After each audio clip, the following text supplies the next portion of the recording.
I don't have authority on my own, but Lord, I humble myself before you. Put your hand on the handle of your instrument and let us work together only for your glory and for your honor alone.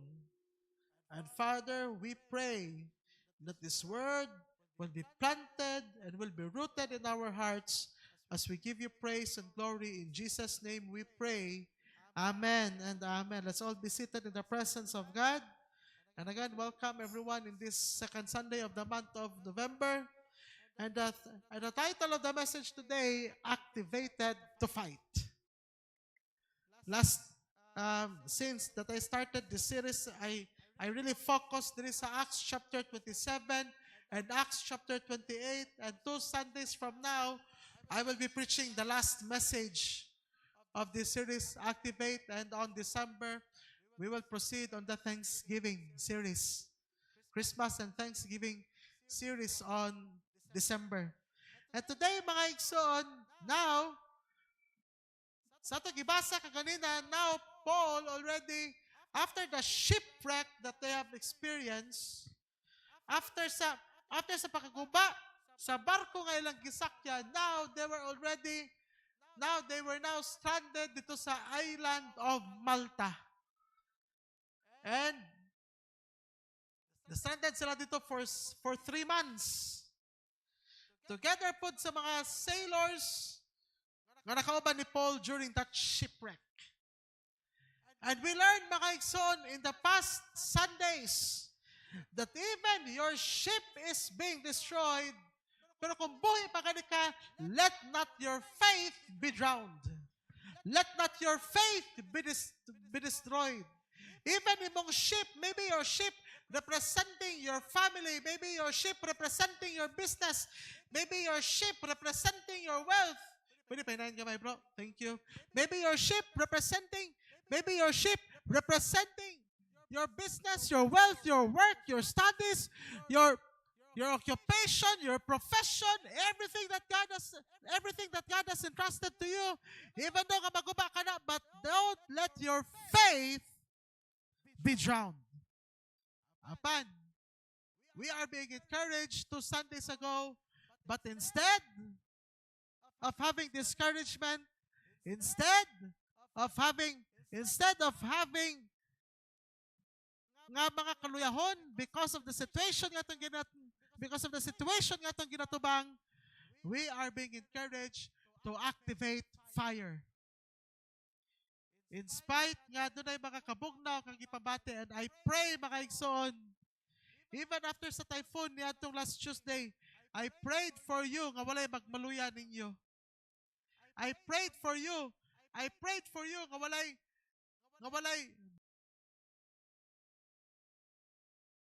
bation o failure, downfall. But I pray that in spite of what happened to us, burning. But remember this, when the fire is burning, please take note of this. When the fire is burning, the enemy will attack us in order to hinder the fire. Let me repeat. When the fire is burning, the enemy's tendency is to attack you. Aron sa paghinder sa fire. Nabasa na to kaganina. Look at what happened to Paul when Paul had gathered sticks. When Paul had gathered a bundle of sticks and put them on the fire, a viper came out. What is a viper? A viper, this kind of viper has been described as usa siya kaklase sa snake nga gikan sa woods. Usa siya kaklase nga snake that are living on the woods. And Paul, remember, he was cutting off woods.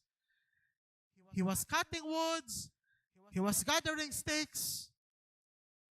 And this viper natandog O kabalo mo unsay nakapatandong aning viper? Because of the heat. Natandong ang viper because of the heat. Sunod sa nahitabo, a viper came out because of the heat and fastened on his hand. Ning paakyod sa iyahang hand. Pwede pa kusgan gamay, bro? Thank you. Ning fastened sa iyang hand. Ano sa nahitabo? The natives, when they saw the creature hanging from his hand, they said to one another, no doubt this man is a murderer. Though he has escaped from the sea, justice has not allowed him to live. Kabalo mo mga igsoon, every time when we are under attack, everybody listen to this. Every time that we are under attack, people tend to find the reason why we are under attack. It seems that everybody has an opinion.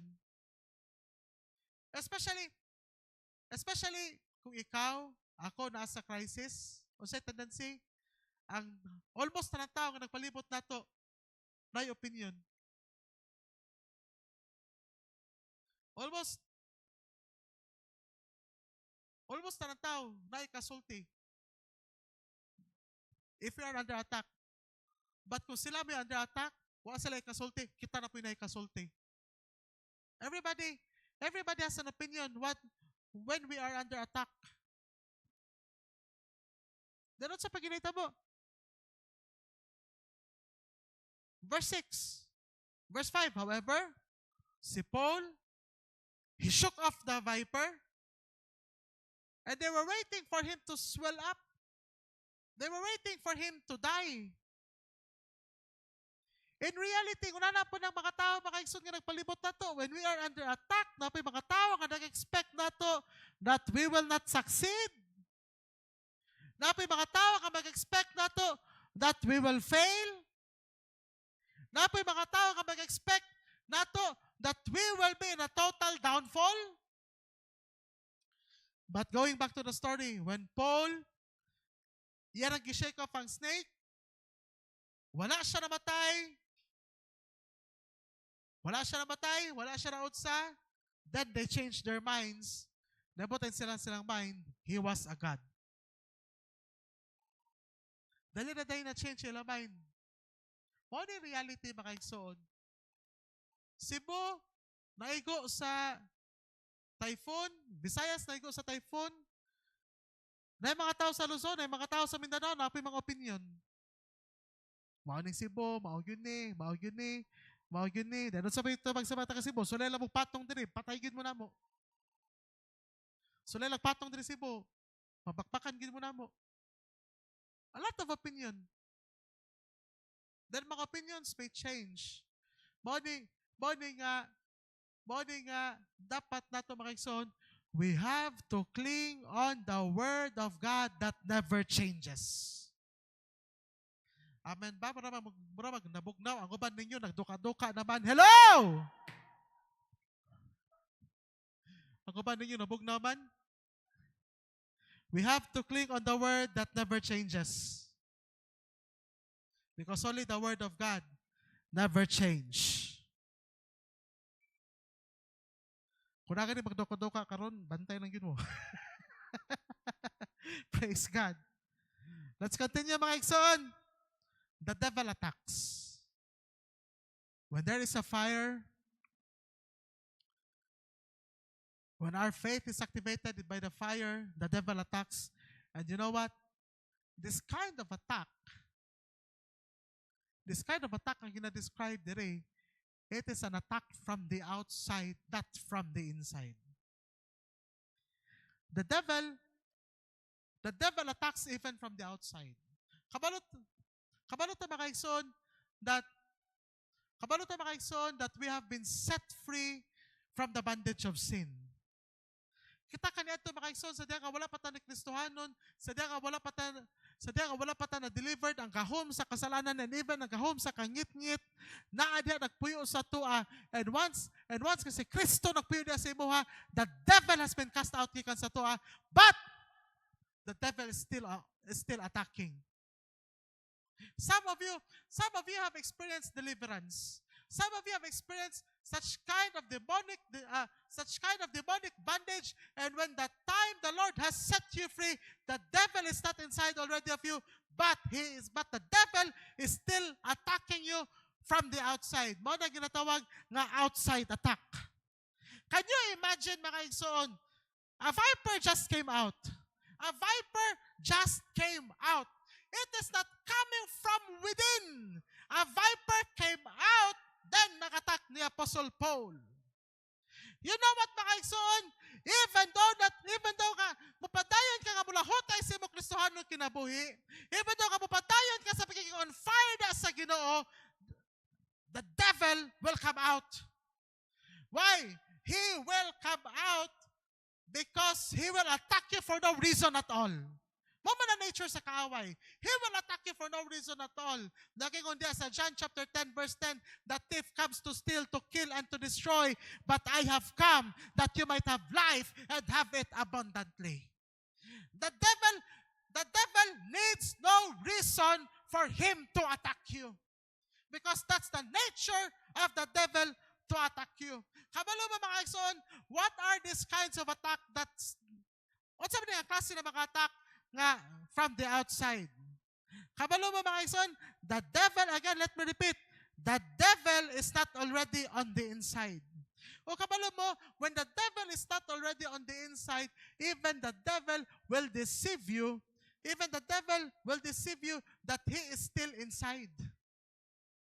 Sometimes, ang kalahian, mga igsoon, kung ang devil na pa sa sulod, you may not be aware of this, pero waka kabalo, mao na day nag-operate nimo. Waka kabalo, nga mao na day nag-operate within you. But when the devil is on the outside, the devil will tempt you, I am still inside. Pero, even though that we are being delivered, but there is still a battle. Unsa man ang battle? The battle nga nasa tong flesh. Kaya naman, naman po yung weakness sa katuang flesh, naagya po yung weakness sa kasalanan, naagya po yung weakness sa itong mga fleshly desires, and sometimes, the devil will deceive nga naaragya po ko inside. O tungkol diyan na sa deception sa devil, mo cause of confusion na to, ay daw, no? Basin wala pag yun ko na-deliver, I know, basin wala pag yun ning gawa sa kuha. But no! The devil is just deceiving you in order for you na ma-attack na gyapon ka, even though that the devil is already outside of you. Be aware of that. Be aware of that. Even though that you have been delivered, even though that you have been set free, be aware of that the devil will still claim to be on the inside. Look at the story of the Israelites. Ang mga Israelites, gilet go na sila sa Egyptians.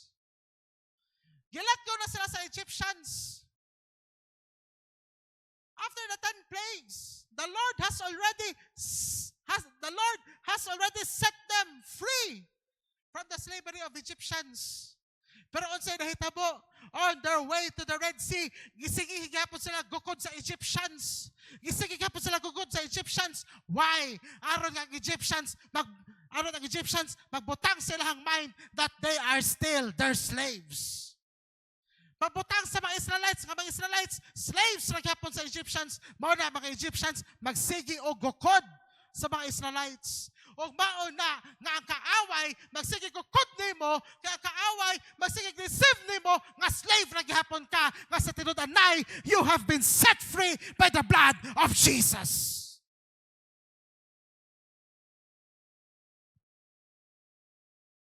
Still attacking you, still attacking you. And what should be our response? Unsa ba itong dapat ng response whenever that there is an outside attack? When the devil, everybody listen to this. When the devil is on the inside, it needs deliverance. But when the devil is on the outside, it needs dominion. Let me repeat, because some of you didn't get this, what I said. When the devil is on the inside, you need deliverance. But when the devil is attacking you from the outside, you need to take dominion. What does it mean by dominion? You have to take authority. Muna nakikunda sa James. Muna nakikunda sa James 4:7. It says here, submit yourselves therefore to God. Submit yourselves therefore to God. Resist the devil. Everybody say, resist the devil. And he will flee away from you.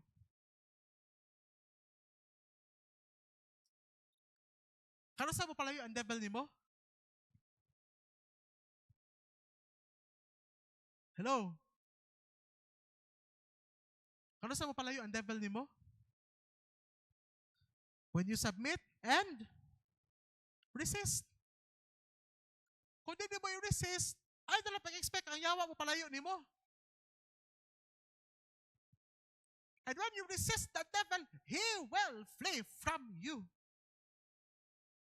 Don't expect that the devil will flee from you if you will not resist the devil.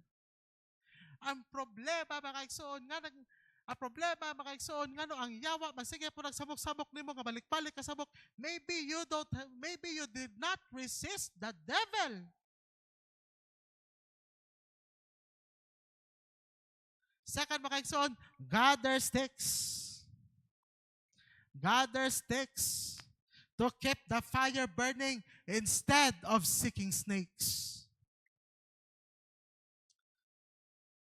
Gather sticks. Acts 28 verse 3. Basahon ko po na ako. When Paul had gathered a bundle of sticks and put them on the fire. Unsa gibot ni Paul? Si Paul nangita ba siya snakes? No, he was just only gather sticks. I know makaigsoon, just recently, I know, especially mga young people, a lot of you witnessed deliverance after deliverance after deliverance ganitabo during the camp. O kabalo mo makaigsoon, basta na kanay mahitabo ka deliverance, ang tendency, ang uban, ma-obsess na hinoon nga naay deliverance. Ang uban, ma-obsess na hinoon nga magpinangata. Ang uban, ma-obsess na hinoon nga magpinangata ay og daotang espiritu para i-cast out. I remember, nakamusulti ka, masige na lang share ka, deliverance, nahitabo ni, nindot kayo, kay cast out ni pastor, nindot kayo, diha na lang yun nagtayo-tayo, na-obsess na lang hinoon. I remember, usa ka igsuon, kabalo siya ka, she is still in the process of deliverance. Magsikig balik-balik o contact sa kuha, magsikig balik-balik o pangutana sa kuha, Pastor, unsa ni nga klase nga espiritu? Pastor, unsa ni nga klase nga espiritu? Pastor, unsa ni nga klase nga espiritu? Pastor, unsa ni nga klase nga espiritu? Ako tubag niya, I'm sorry, dili ko espiritista. Na-obsessed tayo noon. Magsikig pangutana, Pastor, unsa ni nga klase nga espiritu nga nagsamok nako? Unsa ni nga klase nga espiritu nga nagsamok nako? Unsa ni nga klase nga espiritu nga nagsamok nako? Unsa man ta ani, pastor ta o kuan? Pastor ta ani o exorcist? A lot of people ma-obsessed. Pero unsa gibot ni Paul? Just burn fire for God. The Bible did not, yes, the Bible commanded us to be in the battle. Pero ang unang command sa Ginoo sa toa, you have to focus on your relationship with the Lord. Focus sa relasyon na sa Ginoo. We are called to seek God and live for Him. O kabalo mo, sa diya nga pag-gather ni Paul sa sticks. Si Paul wa siya manghunting og snakes. Everybody listen. Si Paul wa siya naghunting og snakes. Nag-gather na siya og sticks para ay fire. O sa diya kapag gather niya og sticks, diyan na ang viper na disturb. Then the viper came out. What I would like to emphasize to you? Just live on fire for the Lord, ug ang kaaway ma-disturb, ug ang kaaway makast out ta siya when you're on fire for the Lord. Just live your life. Usay bangkod, unsa po'y tendency nato? Masige taglikay. Ay, di tama to, kay kabalo to, atak yung tas kaaway. Ay, dili ta ni baton, kay kabalo dyan ko, makaproblema na po ko na ini, kinala po ng trials, gikan sa kaaway. Marabag yun kasagaran ng unan ni. Yan eh, musulti na bagyo nako nga, Pastor, kabalo ko Pastor, basta na breakthrough. Nagyo na mahitabo ini kahuman. Nagyo na mahitabo ini kahuman. Yaon sa man, maglikay na lang ka sa breakthrough. Maglikay na lang ka sa breakthrough, kaya para may mahitabo ni mo. Maglikay na lang ka. Ani magkunigod. Ay pastor, sa diha ka nag-enjoy pa ko sa kasalanan, wa man ko nakalisod pero sa diha nga Kristohano na ko nakalisod-lisod naman hinuon ko. Basig moingon, pastor, sa panahon siguro katong bagyo sa unang, wa pa ko nahimo Kristohanon, basin siguro gitoyo na lang ako langkat ang akong atop kay para makadawat ko gikan sa DSWD.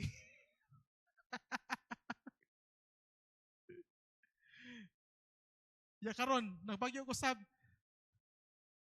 Bro temptasyon, langkato na ko ang atop o dili. Kaya para makadawa to kayuda. Ana, tendency kami tabo. Temptation after temptation. Pero sige kumanda sa Bible. Remember the last verse that I shared to you the last time I preached, di ba? Naging dito, walk in the Spirit, and you will not gratify the desires of the flesh. Again, let me repeat. Walk by the Spirit, and you will not gratify the desires of the flesh. Wa magsulti nga do not gratify the desires of the flesh, then walk by the Spirit. Ang gisulti una, walk by the Spirit.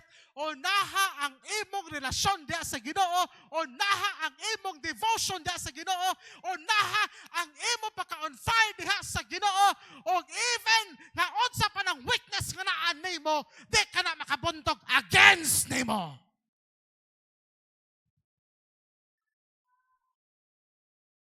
When you focus on your fire, diha, sa Ginoo.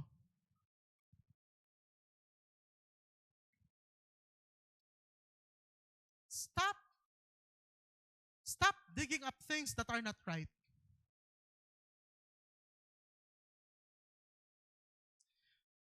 Let me repeat, stop digging up things that are not right.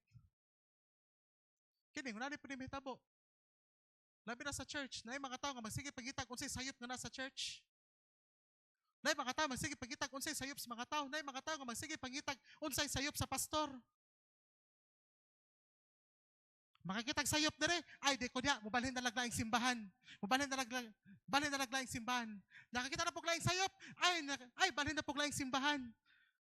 Di na po kayon, ay mubalhin na po laing simbahan. Mubalhin na lang po laing simbahan. Magsige kag balhin og simbahan, ayaw pag-expect nga maging on fire ka da sa Ginoo. Malibot na lang tanang simbahan sa Cebu. Usay mag-abot na mis ministerial. Magkuha na rin noon, balita ay, di ba membro man na nimo sa una? Nananako. Ay, di ba membro man na nimo sa una? Ay, karon na naman po siya diri nga church. Ay, karon na naman po siya diri nga church. Ay, karon na naman po siya diri nga church. Kaya naman, always looking sa unsay sayop. Kaya dahil ina para bagay ko, Pastor, ang simbahan, kinalag deliverance, kinay bandage, iksoon, basta na ikaw may kinalag deliverance. Ay kung ina nga simbahan may kinalag deliverance, ikaw mismo kinalag deliverance. Basta na ikaw, pinuy ako rebuke kung diha. Magsig pagkita kung sa sayop, but na neglect na, kabantay mo makaigsoon, magsige tag pangitag sayop, kita mismo ang atong relasyon diha sa Ginoo na neglect na. na neglect na imong relasyon diha sa Ginoo. Pero kung kita focus ra ta diha sa tong relasyon sa Ginoo, even na mga sayop na mga butang dili maka-affect nimo. I remember one time mga igsoon, na sa ka member nga nidol sa pastor. Pastor, mobiyan ako pastor, kina-observe nako diri nga church, naay mga nang master of arts in relaying information through extravagant stories. Kung sa mga master of arts in relaying information through extravagant stories, ang meaning na ay marites. Master of arts in relaying information through extravagant stories. Ang acronym na ay marites. Oh. Kabalo na mo sa meaning sa marites? Kabalo na mo sa meaning sa marites? Master of arts in relaying information through extravagant stories. Mingon, pastor, din ako ni si Bana, pastor, kadahang marites, nakagilabtanon, kini si brother, naobserbaran ako, kini si sister, naobserbaran ako. Kabalo mo, gina siya pastor, you hold the cup of water. You hold the cup of water. Then, paglibot, balik-balik sa church, libot diya sa church, unya, dapat ang ibong cup of water, dili magkayabo-yabo. So, gibat sa member. Sige siya libot-libot sa church. Na ang cup of water, dili makayabo-yabo. O sa diha, nibalik siya sa pastor, by cup of water, wala na kayabo-yabo. Then, gipakutan na siya sa pastor. O niya, sa diha ka na-focus kasi mo cup of water nga wala na kayabo-yabo. Napansin ba nimong mga nag-master of arts in marites? Napansin ba nimo ang mga lain-lain na mga kinaya sa tao? Wala. Ang problema nimo, wa ka nag-focus sa imong relasyon sa Ginoo, na sige kag focus sa sayop sa uban.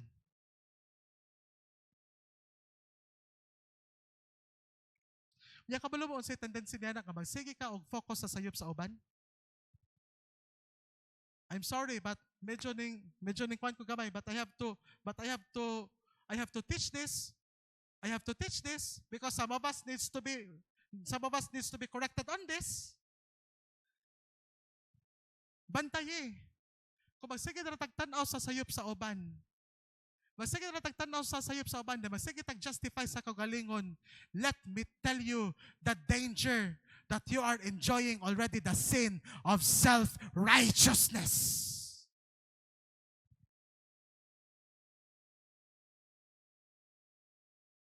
We have already become self-righteous.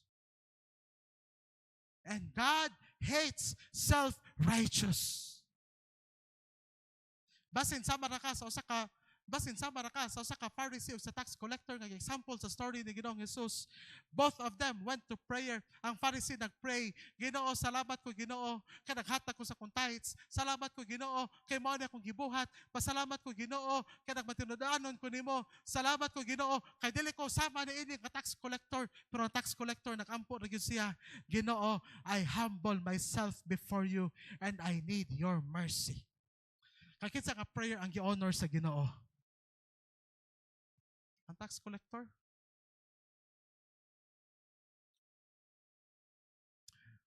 Wala gi-honor ang prayer sa tithes collector.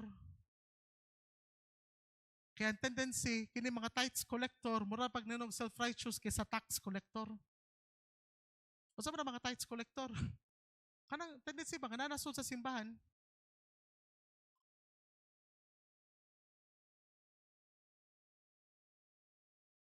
What will happen if we are living in a self-righteousness? We are not already burning fire for the Lord, but instead of seeking snakes. We are not commanded to seek snakes, but we are commanded to seek the Lord.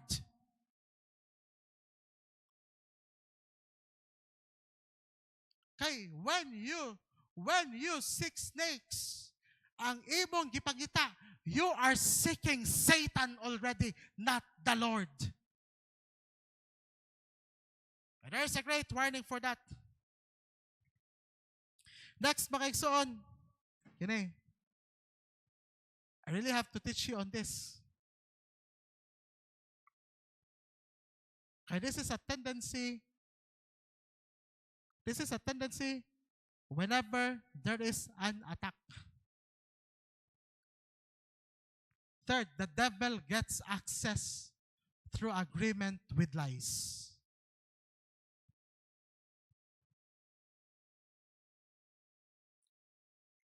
Now, how will a venom from a snake makabaton og access sa imong body? How will a venom of snake? Unsaon ang venom sa snake nga makasulod, or ani lang, unsaon ang rabies sa iro or sa iring makasulod sa imong body? Ha? Open wound yan. Tanaw na ng open wound? Ha? Paak. O sa diya nga ang snake mupaak sa skin. Then makabatunog open wound. Diha na nga makabato ng access sa venom nga makasulod diha sa body. Now, in the spiritual aspect, the venom of a snake symbolizes the lies of the enemy, nga gusto nga mo penetrate diha nimo. Sa diha nga paakon ka sa devil, the devil is planting in you venom of lies. And how will the body makabatunog access? How will your life nga makabatunog access with the lies? Your life makabatunog access with the lies if you agree with the lie. Just as the snake's venom gain access through a bite, Satan gains access when we agree through his lies. Satan uses lies to poison hearts and mind. Sorry, nasave ko sa congestion. Hearts and mind. Hearts and mind. Diha, makabaton ang venom of lies nga makapenetrate si muha kung ikaw mismo mo-agree ka sa iyang lie. Now, unsay nahitabo ni Eva? Dito si Eva ka naglungag karon sa likod, ha?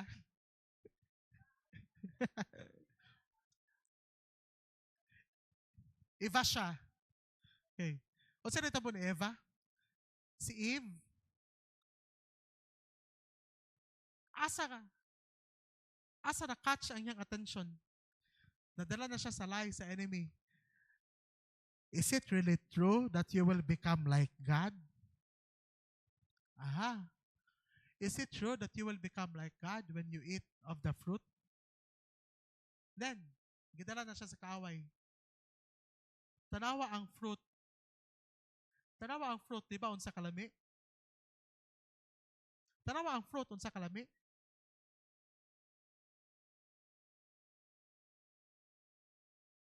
Kinumdum ko gahapon kami sa kong wife. Yesterday, nag-breakfast, naglakaw magumig sa'yo yesterday. Kaya nangumpra sa mo supply o sa dinner day yesterday sa church. Then, dito may nag-breakfast sa 7-Eleven. Nag-order na gumiyana ka na bitang meals sa 7-Eleven nga kanang ilang initon. Ingon si Judah, sa picture, puwak tanaw ng tosino, pero pag-abli na mo, perting los para. Dali kayo nadani sa picture, di ba? Dali kayo madani sa picture. Una na po pa klase sa kaway kang Eve. Tanawa ang fruit. You will become like God. You will not surely die and you will not surely die and you will become like God.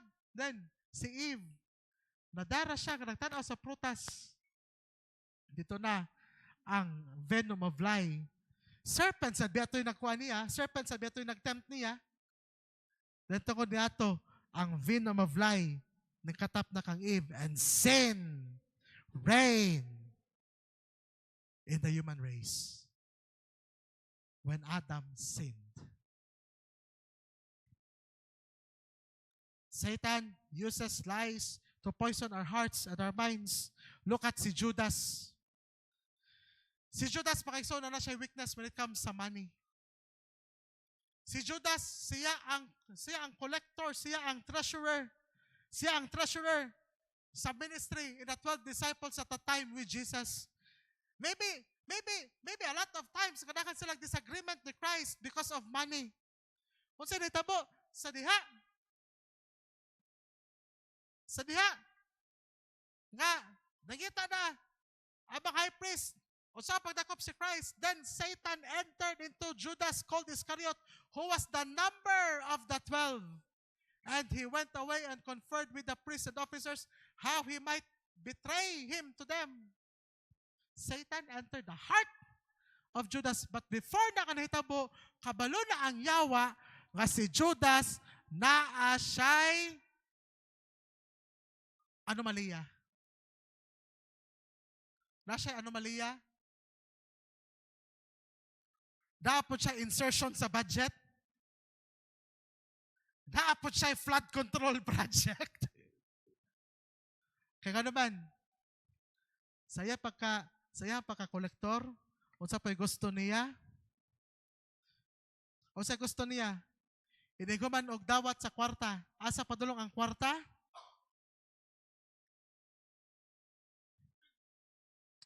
Inigdawat sa kwarta, padulong sa bulsa, pasumangil, mag-CR sa ako. Mag-CR sa ako niya. Pagsod sa CR, wala na, nagyapihap na dahil dito.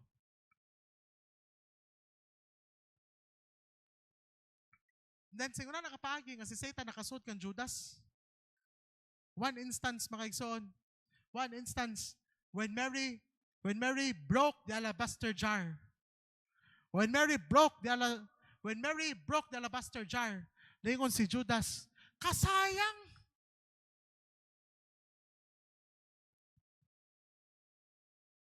Basin ang reels ato ni Judah ages na. Sayang na sayang talaga.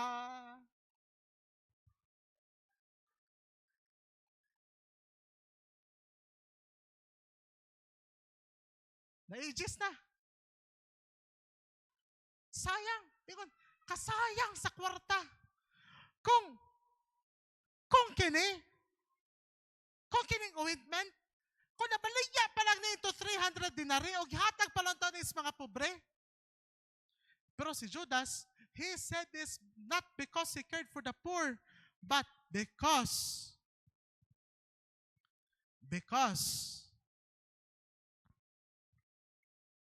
si Judas, yan ang gisulti, not because kaya siya compassion sa mga poor, but because usa siya kabuaya. Sorry mo, termino na kog buaya. Usa siya kabuaya. Para makakurap. O, unsay nitabo niya na, tungod sa iyang pagkabuaya, dito nakikita ang access ang kaaway. Si Judas, nagtanaw siya sa 30 pieces of silver naghatag sa high priest niya. Uy, kini, na, agoy, makapalit na sa kuanig sakyanan. Kini, makapalit sa kong BYD, aning asakyanan. Makapalit sa kong BYD, aning asakyanan, makapalit sa kong Tesla ni ini. Pero sa Ginoong Jesus, wag yun siya nag-care sa BYD or Tesla kasakyanan. Nakontento na yun siya sa BMW kasakyanan. Kontento na yun siya sa BMW. Baktas, mintraswa. Sige rin siya baktas. Kontento siya sa klase nga kinabuhi nga simple, but si Judas gusto siya klase nga luxurious nga kinabuhi.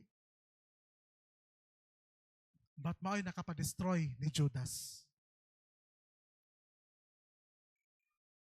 Mao'y nakapadestroy ni Judas.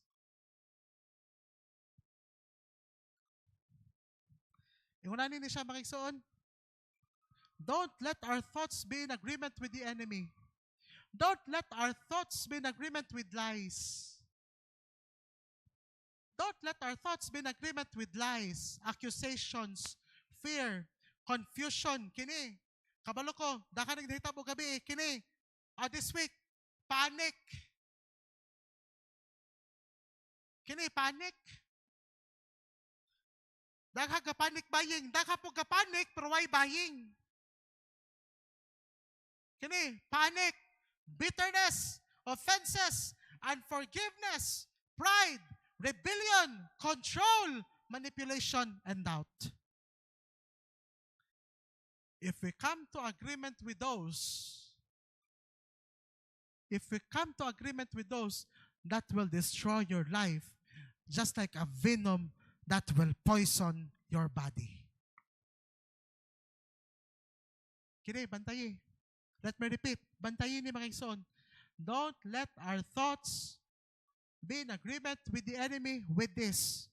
With lies, accusations, fear,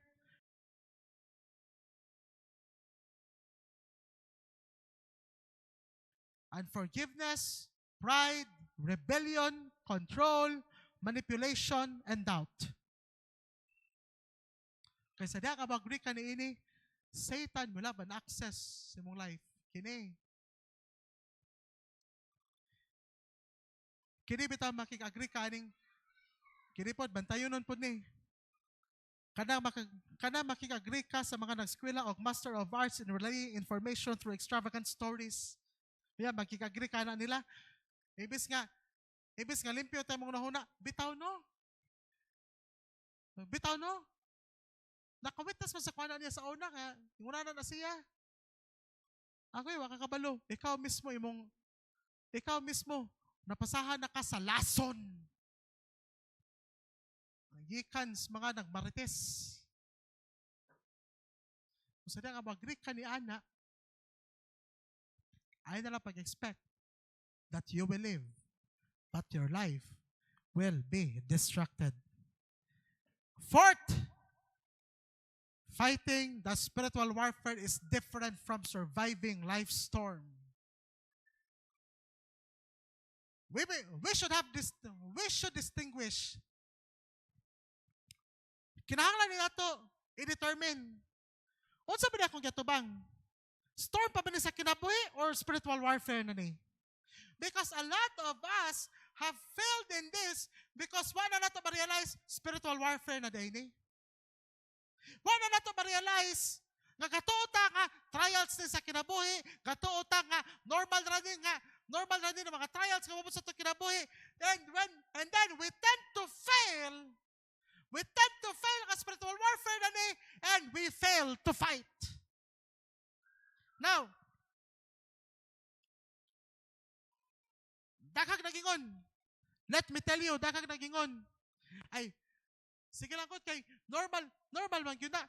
Normal man gyud nga naay earthquake ka mahitabo. Normal man gyud nga naay bagyo ka mahitabo. Pero kabalo ba mo? This is already a spiritual warfare and the Lord is already shaking our nation. Don't you know, mga igsoon? Let me tell you this. And this is a word from the Lord. Don't you know? Nga ang atong government today is instead of getting better and better and better, it's now already getting worse and worse and worse and worse and worse. Why? Because wala ta maging aware ni ini nga ang atong government na control na di ay sa gahom sa kangit-ngit. And people are already angry with the government. People are already protesting here, protesting there, protesting anywhere. Because ang kahom sa kangit-ngit, mao na control sa government, nga may maka-cause na hinunog anger sa mga tao instead to support the government. And let me tell you, now is the time for the church to arise and let's face this battle and let's fight this battle on our knees because the church is given by God to have authority in heaven, and whatever we bind here on earth shall be bound in heaven, and whatever we loose here on earth shall be loosed in heaven. The church is the one nga magihatakan sa Ginoo og authority to fight.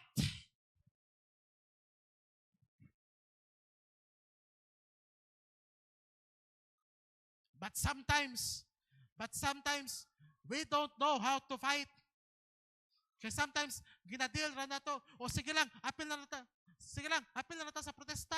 Apil na ta sa protesta. Apil ta sa protesta. Kabalo mo makaigsoon, kabisag dili ka apil sa protesta. Pero kung ikaw makaigsoon, pag may nampuon ka, mas gitagaan pa kagahom sa Ginoo kaysa mga tao nga nagprotesta.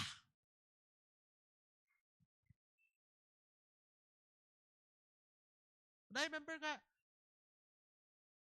Daigson, chat na ko, Pastor, na-prayer ka din sa kwan, Pastor. Mo join ta ni Pastor. Mo join ta ni Pastor. Oh no. Tanawa sa ang motive mo na. Kaya I would rather stay on the church and pray kay kabalo ko nga mas makagagahom ang tinudanay nga prayer sa usa ka righteous nga tao kaysa mo-attend og prayer gathering nga punong-puno sa kasuko.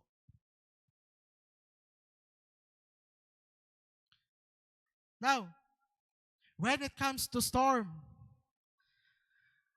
we survive. But when it comes to snakes, we shake it off. When it comes to storm, maningkamot kita ka mo survive as the Lord has given us the strength. But when it comes to the devil, resist the devil and he will flee away from you. James 4:7, submit yourselves therefore to God, resist the devil and he will flee from you. 1 Peter 5:8-9, be sober-minded, be watchful. Your adversary prowls like a roaring lion seeking someone to devour. Resist him. Resist him. Resist him. Resist him. Firm in your faith, knowing that the same kinds of suffering are being experienced by your brotherhood throughout the world. And Revelation 12:11, it says there, and they have conquered him. They have conquered him by the blood of the Lamb. And through the word of their testimony, they have not loved their lives and unto death. These verses nga akong ginapresent ninyo because God cannot, everybody listen to this, God cannot resolve what you refuse to resist. Let me repeat. God cannot resolve what you refuse to resist. God cannot remove what you refuse to confront. Kung naa kay warfare karon then imo na pasagdan, then magtago-tago na lang kadiha. Ayaw pag-expect that God will remove that attack from your life. God wants you to stand strong and resist the devil. That's why our Lord Jesus said in Luke 10:19, behold, I have given you authority. Everybody say authority. Mura magluya nga pagka-authority, authority nga pagkasulti. Everybody say authority. I have given you authority to trample on snakes, to tread on serpents and scorpions, and over all the power of the enemy, and nothing shall harm you. Pagingon ni Ginoong Jesus diri, nothing shall hurt you. It will not really hurt you kung ikaw mismo, you will stand on authority and tread down the snakes and scorpions sa imong kinabuhi. Nothing will hurt you.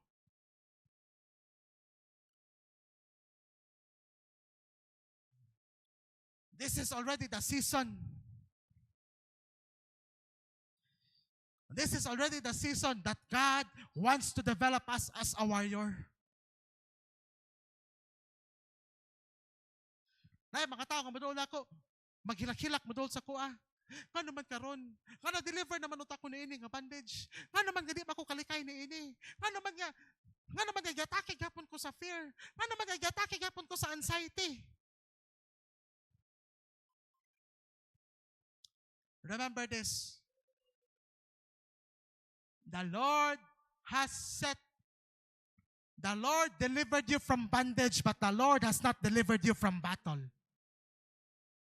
Again, the Lord has delivered you from bondage. Di nakauli po ni ana, but kinahanglan ka po na nimo gubaton. Now, think of this. Think of this.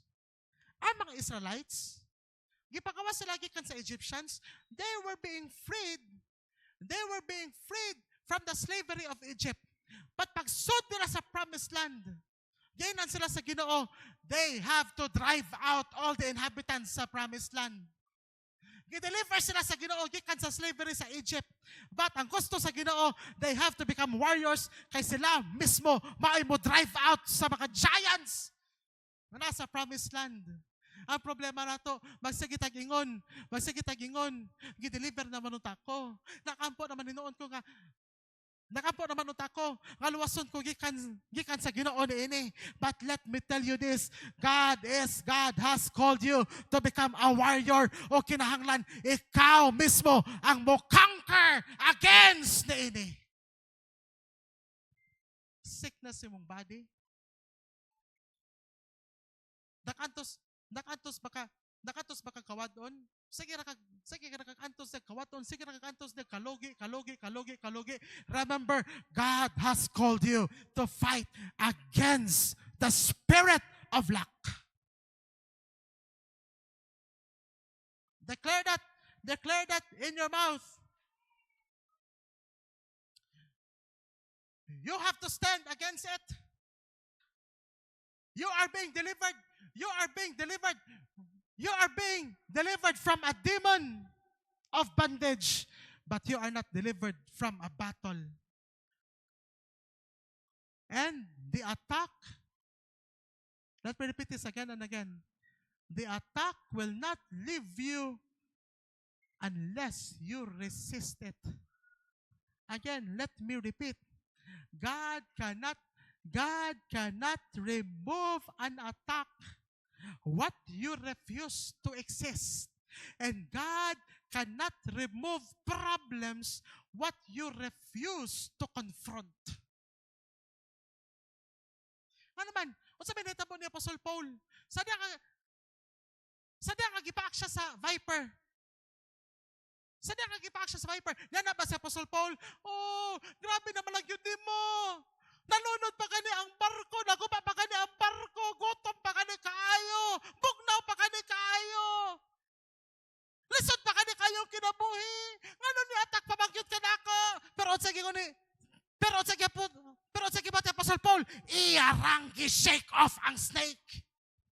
Yosay, magsigitag reklamo. Pastor, lisod na kani kinabuhi. Wa pa gani koy kuan. Nakan pa gani kog bayronon. Gibagyo pagyod. Gikuan pagyod. Gitagaan pa jud kog balatian. Gitagaan pa jud ko niini. Igsoon, barog, because God has called you to become a warrior.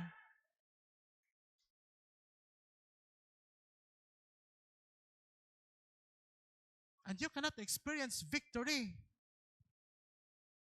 if you are not standing as a warrior.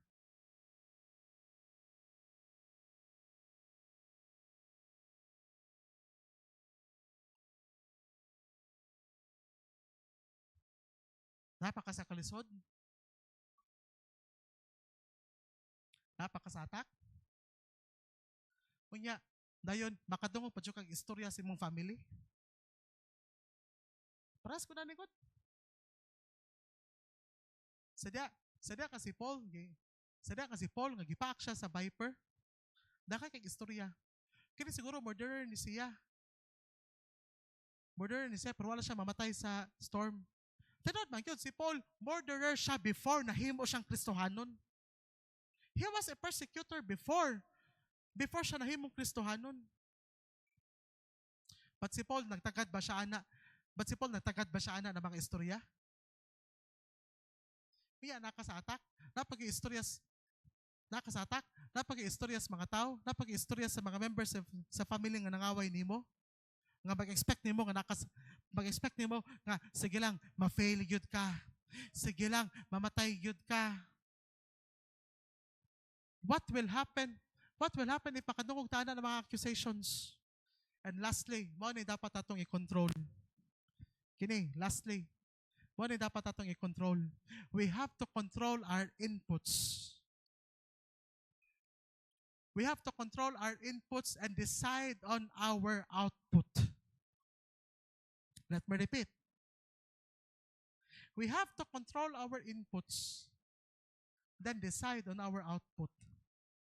Ano ba? Sinita po sa mga tao nag-istorya. Nakakistorya ng mga tao. No doubt that this man is a murderer.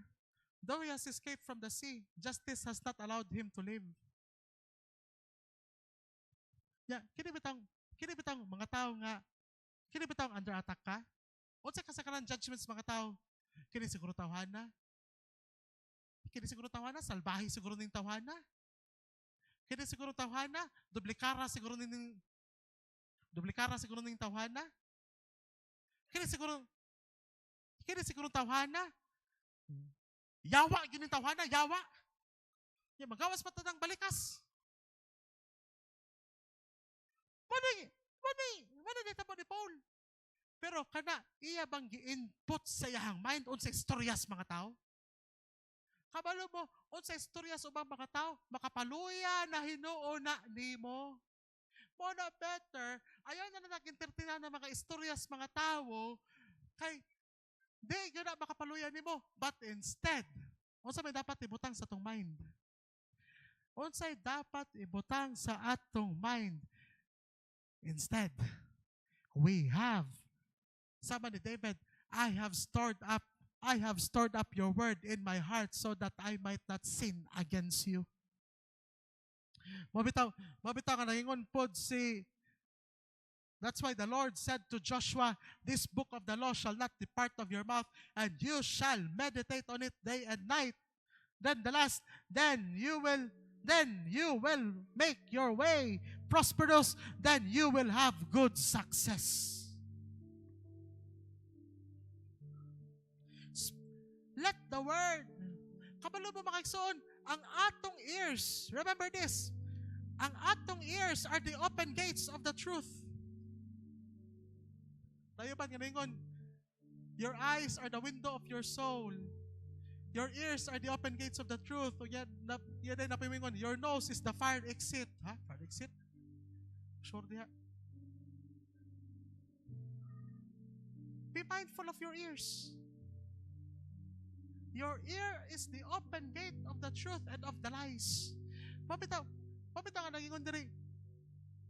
Pabitaw nangingon, I have not put the verse in the PowerPoint. Pabitaw nangingon sa Romans 10:17.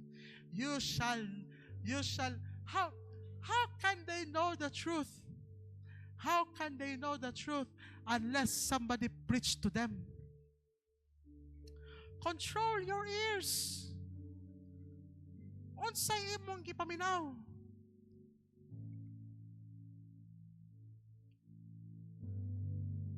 Then, when we control our input, then we will decide on our output. Unsay dapat output na to?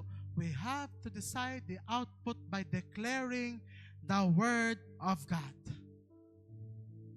Speak kanunay ang Word of God. Kini bitang social media? Kini social media, puro kahadlok. Nagi sa ningon ako nga, pag Sunday, di na siya ginamutan ng Facebook. Kaya puro makita niya sa Facebook, puro warning. Dalo siya mitapon niya, mukos ni nunog fear. Kini karon dahan ang sikikuan nga. Can you imagine diri sa Cebu, dahan nagpanikbaying, pero ang bagyo padulong sa Luzon? Kasi kung saan akong sulti, napay nakutana, Pastor, cancel ba ang simba? Ano man, asa ba na ang bagyo bulanfol sa Cebu? Kata ko na sa forecast ang bagyo padulong sa Luzon? Ano man, unsa na may gisayang input? Sige nag-input sa fear. How about if imong i-input ang Word of God sa imong mind kung nakasulti na sa pulong sa Ginoo, even though I pass through the waters, dili ko malunod. Even though I pass through the fire, dili ko masunog because the Lord is with me.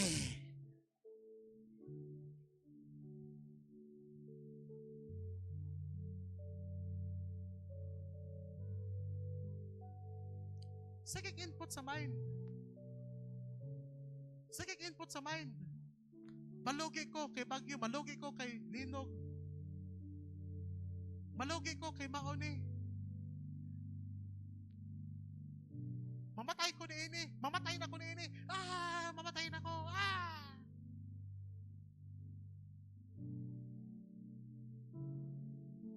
How about ibutang si mo mind? Nothing shall separate us from the love of God. Even though that whatever will happen, ang atong kinabuhi is secure diha sa Ginoo. Pag pandemic, dagan kay mga kahadlok pag pandemic. Dagan kay mga kahadlok pag pandemic. Ba't kabalo mo? Tinod tong gisulti sa word diha sa Psalm 91. Even though that 1,000 may fall at your side and 1,000 will fail at your side, but no pestilence shall come near you.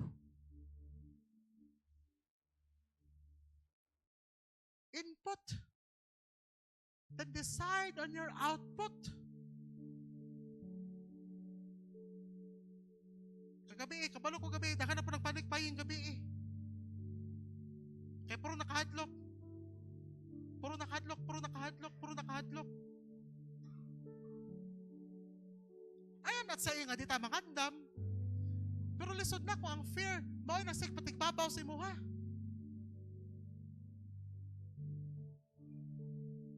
Ako honestly, as a testimony, after sa Bagyo, naman ko yung mga kauban sa balay.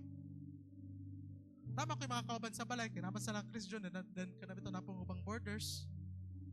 Pero, nilay po ng dagat sa kunahuna niya ito, kiwa po na ko asawa ato. Kaya di po na ako makontak, di po na ako makuha niya na siguro na, unsa na kanito sa laslatin, kaya why signal? Yan, isa ko ka-decide. Labi na kanabito ako ro sa mukaon, mag-liso ko decide on si kaunon, kay karo sa mukaon. Pero I bear up in my mind, I should stand nga bisag akong asawa wala dire. I should stand. Pero ako siya kinalang gyapon ka muli kinay bagyong padulong. I should stand.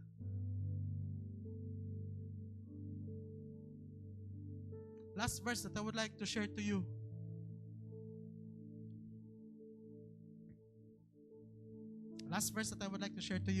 And this will answer the problem in our government today. Everybody, listen to this verse. Let the high praises of God be in their mouths, and the two-edged sword in their hands. What is the two-edged sword? The sword of the Spirit. To execute vengeance on nations and punishment on the peoples. To bind the senators and the congressmen with chains, and the mayors and their nobles with fetters of irons, to execute on them the judgment written on flood control, on corruption, on whatever anomalies in their budget. And this is all for His godly ones. Praise the Lord. Manito bago? Asulti ang pulong sa Ginoo, to execute on them the judgment written. To execute. As gisulti ko kaganina, ang government today is controlled by Satan. But you know what?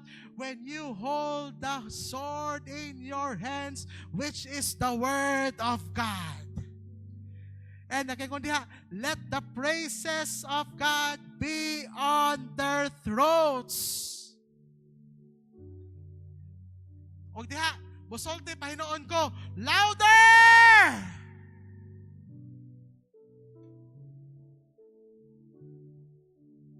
Sa diha, nga ang atong mga baba mapuno sa pagdaig sa Ginoo, diha pasad ko mismo mo comment, louder!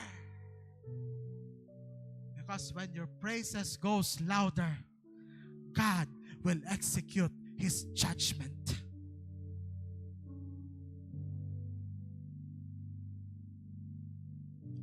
Mabitaw niya na ako kaganina, protest diri, protest dito, bagulbol diri, bagulbol dito. Pero kabalo mo, we the church, kita kaano gahom sa Ginoo. Kanang sulti diri, that whatever we bind here on earth shall be bound in heaven. Whatever we lose here on earth shall be loose in heaven. Unsa itong dapat buhaton? Unsa itong dapat buhaton? Nakoy hangyo niyo karon. When I say this phrase, I want you all to shout louder.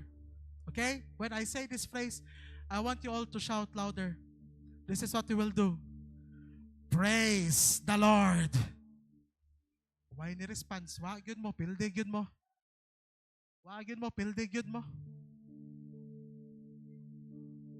Unsay dapat ato response in our situation? I will say this and you will respond louder. Praise the Lord. Praise the Lord.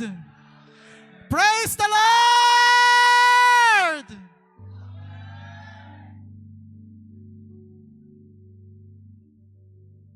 Praise Him.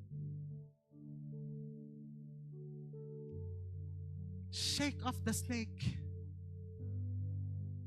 Shake off the snake. Shake off the enemy's attack. Remember, this is an outside attack. You don't need deliverance on this already because you are already being delivered. But you need to take dominion. Everybody say dominion. Let's all rise. I'm gonna sing in the middle of the storm. Louder and louder. What's that song again? Can you prepare that quickly? I raise a hallelujah. I raise a hallelujah.